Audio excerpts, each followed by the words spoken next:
All right. Well, you asked, I answered. We're continuing on our Heroes series now, this time with the Mythic or Orange Heroes that are available at the start of Kingshot. The Orange Heroes are where the real trade-offs start to take place, because unlike Blue or Purple Heroes, you cannot simply build all of them unless you're prepared to drop a lot of money in the game.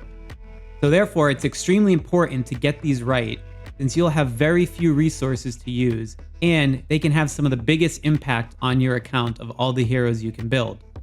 It's so important, in fact, that I clarified with Kingshot support on a couple of the more ambiguously worded abilities, so that we can all have clarity on how to make the best investments possible. I'll share those details when we get there. And of course, depending on your spend level, it might be wise to skip some orange heroes altogether and save for later seasons when new heroes are released. So we'll talk about that as we wrap up everything at the end. Okay, before we dive into each of the heroes individually, let's do a quick high-level comparison of their stats at 5 stars and level 80. There's one cavalry hero in this group, that's Jabel. In Conquest, her attack is 2,220, and her health is 22,200. There's one archer hero in this group, Saul. In Conquest mode, his attack is 2,697, and his health is 16,650. And there are two infantry heroes, both require spending to build. They are Helga and Amadeus. Helga has 1,873 attack and 36,630 health, while Amadeus has 2,128 attack and 41,624 health.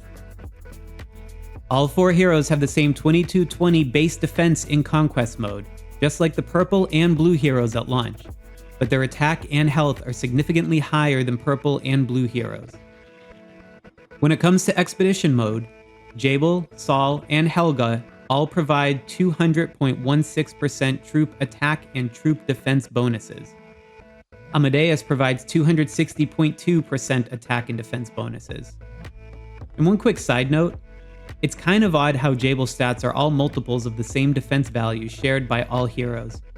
I feel like this means she was the baseline hero around which the developers balance all the other heroes in the game. So now we'll dive into all four of these heroes individually and talk about each and every one of their abilities.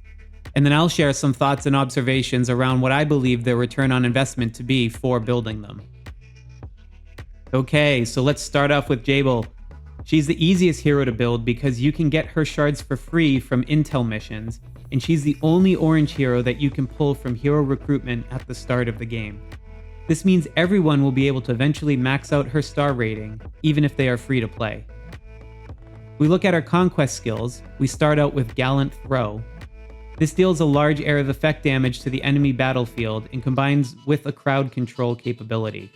It's an excellent move to help win in conquest mode and arena matches. And next we have Brave the Storm. Despite that this reads like all the other passive buff abilities we read on the earlier Heroes series, I don't believe that this is actually a passive buff. I noticed that if you turn off the auto ability use in Conquest and do not use her main ability, you can see that there's a glowing spear that she throws every few attacks. And I believe that it is this move happening, which if true means it does not actually combo with her main attack. So to clarify this, I reached out to Kingshot support, and after some back and forth that escalated to their design team, I was able to get a confirmation that this is indeed a separate auto attack and not a passive damage buff. So to be clear, it does not stack with her first ability, Gallant Throw. And next we have Persistence. This is a huge bonus to attack speed when she falls below half of her health. When using her in combat, I usually place her in the back line so that she takes some area of effect damage, but is not the main target of the attack in the hopes of triggering this skill in battle, but giving her some uptime before she falls. So let's take a look at her expedition skills. Rally Flag has a 40% chance to reduce damage taken for all troops by 50% in each round of combat. This sounds extremely good on paper, but it has a major limitation to it. It is the only skill that she contributes to rallies as a rally joiner since it's in the first skill slot position. However, it does not stack if other people send Jabel, since percentage-based skills do not stack in rallies. This limits her usefulness since she is the easiest orange hero to build, and thus multiple players may try to erroneously put multiple copies of her in the same rally at once. Next up, we have Hero's Domain, which grants a 50% chance of dealing 50% more damage when attacking. This positions her very well to take the cavalry slot for the rally leader in offensive rallies. And on top of that, we have Youthful Rage, where she provides a 25% lethality bonus to all troops. This is significantly better than Gordon's 25% attack bonus, and cements her place as the best cavalry hero for leading rallies at game launch. Now, one of the unique things about Orange heroes is that they also get additional abilities from their signature gear. So the first of her exclusive skill abilities is Crimson Spirit. This increases her damage dealt by 30% in Conquest. This is a huge bonus that can make her Gallant Throw skill just about one-shot anything on the battlefield. Then she also has Divine Strength, which increases all troops' lethality by 15%, but only when on the defensive. This isn't that great, since it doesn't apply when on attack to combine with her other skills.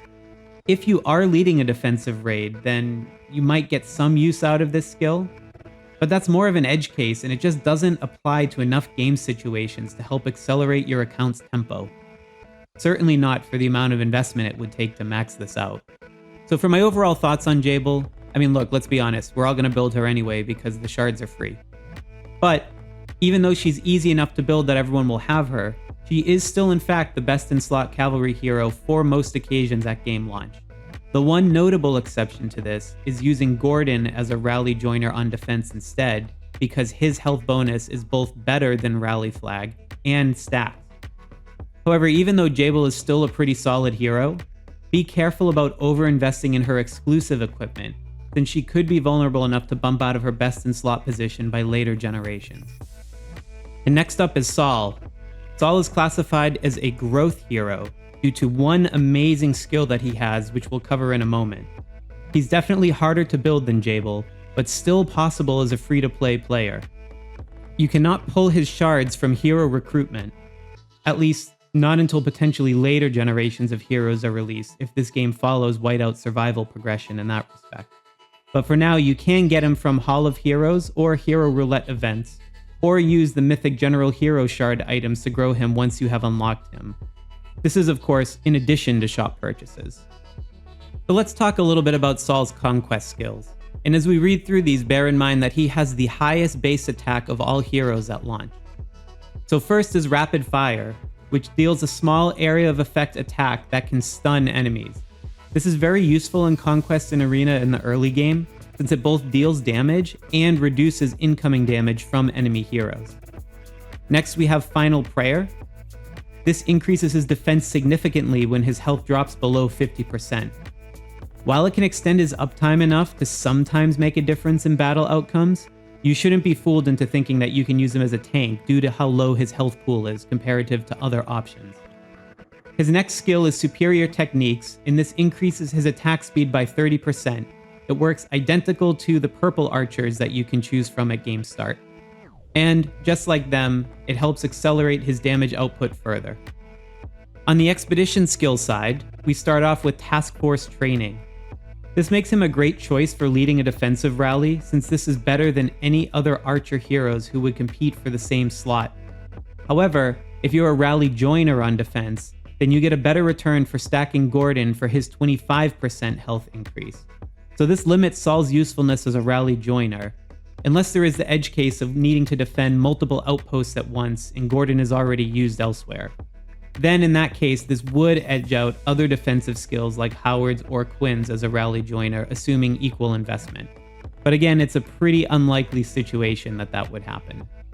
Then we have Resourceful. This is the most compelling reason to build Saul, and the one that will keep him relevant for the entire game. Up to 15% reduction in not only construction time, but also construction resource costs come from this ability. This is an amazing investment, and the earlier you get this, the better, because it'll just continue to pay dividends that compound as you continue to grow. And then finally we have Position Battler. This gives up to a 25% lethality buff, and it is an amazing skill. But the problem is it's in the wrong slot. You can't contribute it as a rally joiner since it's not in the first slot. So this is only helpful for leading rallies or for your own solo expeditions, but it's still extremely useful in those cases. And now we go to his exclusive gear abilities. We start out with Fearless Advance. This increases his attack by up to 24% in Conquest, which makes him extremely useful for accelerating your early arena and Conquest mode gameplay. However, this is probably out of reach for most players without spending a lot of money, given how many widgets it takes and how hard they are to come by. And if you were investing in this, you would also get his Defend to Attack move. And this is an expedition skill that increases the attack of troops by 15%, but only when on defense. This doesn't really add much given how hard it is to build. And this situational 15% attack increase will already be outclassed by the base attack of Season 2's archer hero, Marlin. So overall, this is very underwhelming given the amount of investment it would take to max something like this. So my overall thoughts on Saul as a free-to-play player: if you are going to build him for his resourceful skill to pay long-term dividends on reducing your construction time and cost. That is a solid return on investment for gems you will spend on Hero Roulette. Each level has diminishing returns, so if you're shorter on gems, maybe hold off on building him past skill level 4.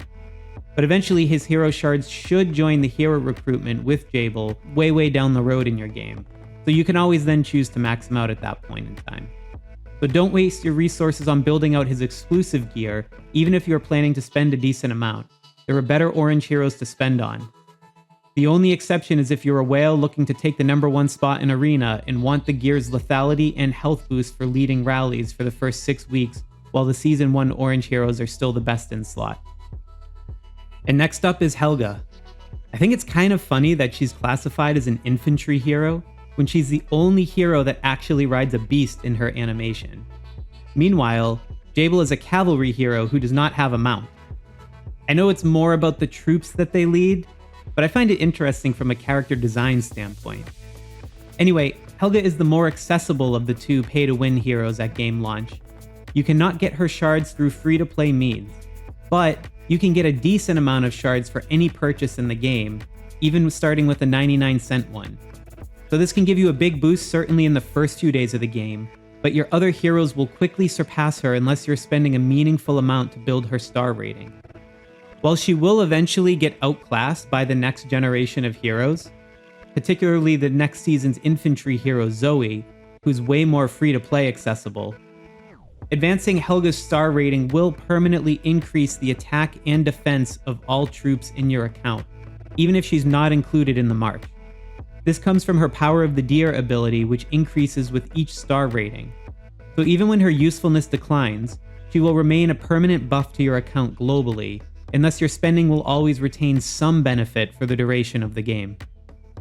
So now let's talk a little bit about her abilities, starting with Antler Assault.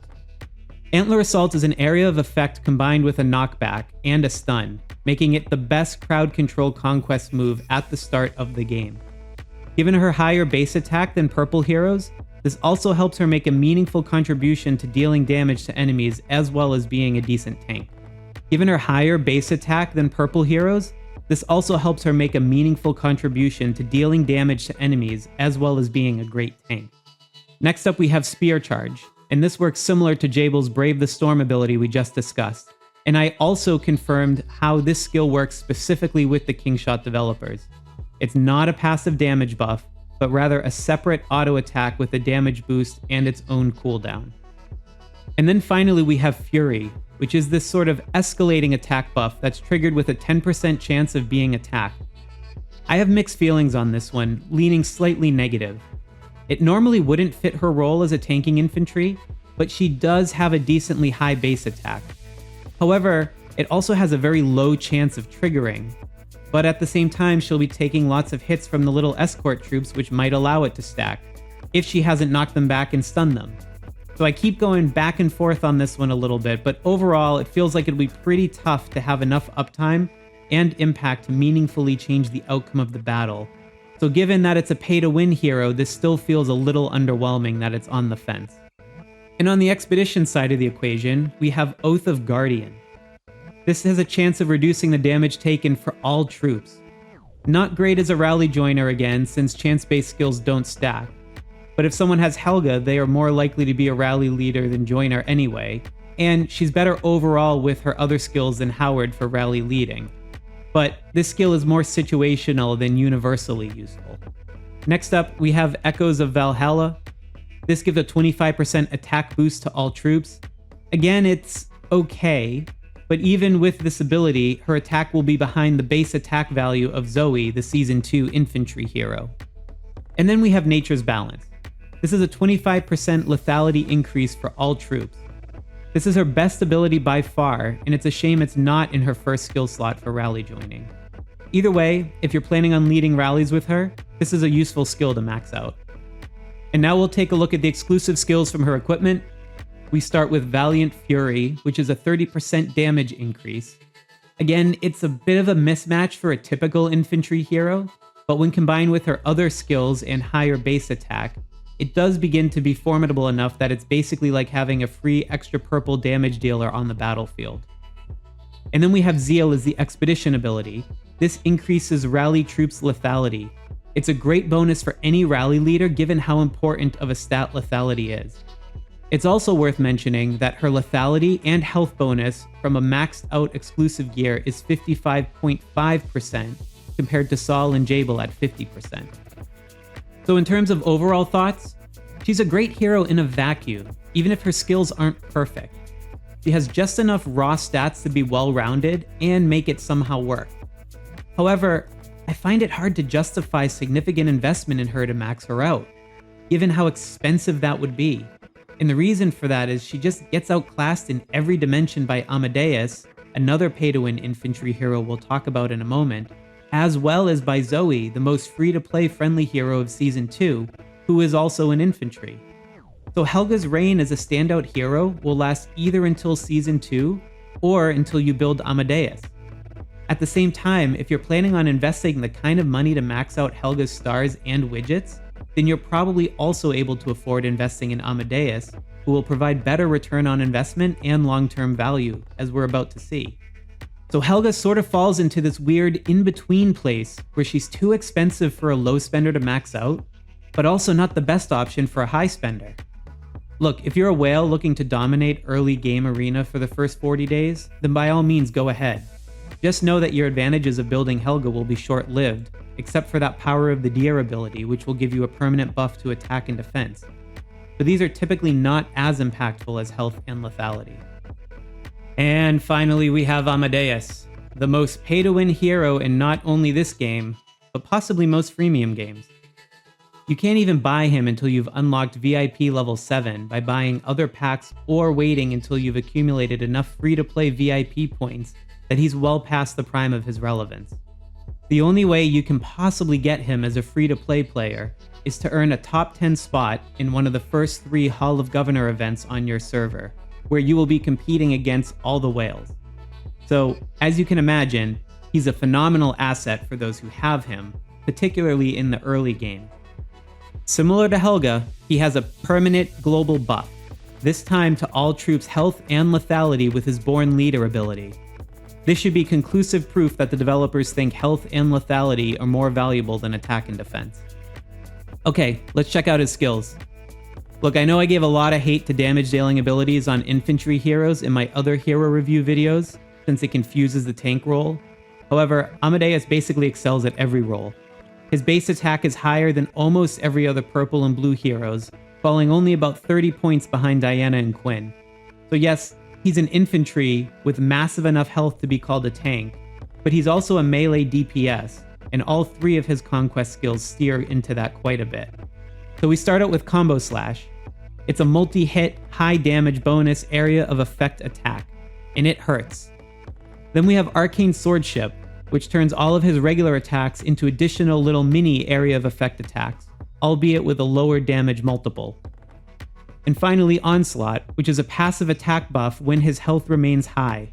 It's because of this skill specifically that you see whales who buy him place him on the back line, usually with Helga and Howard on the front line. This allows him to stay up longer and deal amplified damage while the other 2 heroes soak up the enemy attack. And then for his expedition skills, we'll start with Battle Ready. This is an amazing first position skill for expedition.